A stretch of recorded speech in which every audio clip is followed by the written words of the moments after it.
My name is Sam, a 28-year-old who recently moved to the small town of Deadwood, seeking a fresh start after a tumultuous breakup. The town was quaint, filled with history and the friendliest people you'd ever meet.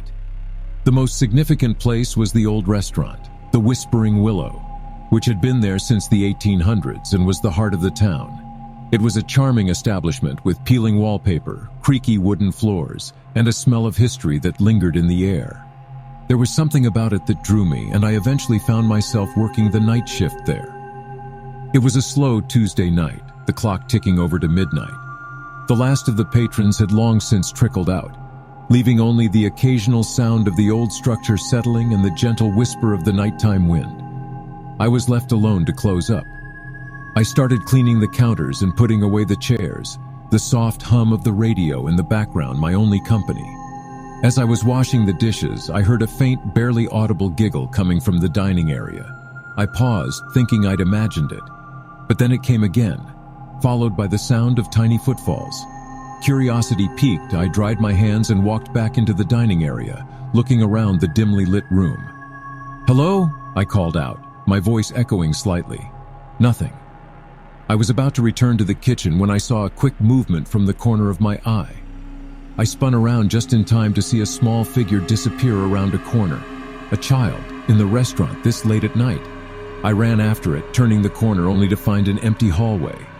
Just as I was about to chalk it up to my tired mind playing tricks on me, I heard the giggle again, this time coming from the basement.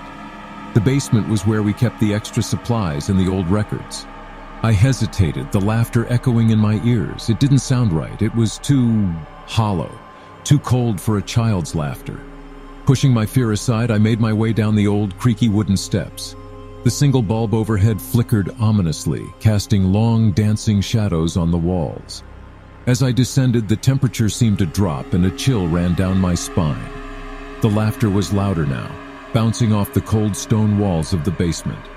I turned the corner and there, sitting on the dusty floor with her back to me, was a little girl in an old-fashioned dress.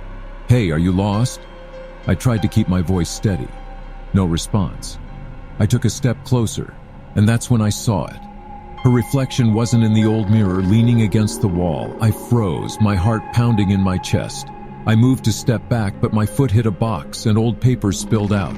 I glanced down and saw an old newspaper clipping dated from 1863. The headline read, "Tragic fire claims life of little girl at local restaurant." The room suddenly went cold and the lights flickered out. I could hear the little girl's laughter, now malicious, echoing in the pitch darkness. The last thing I remember was a cold hand touching my arm and a whispering,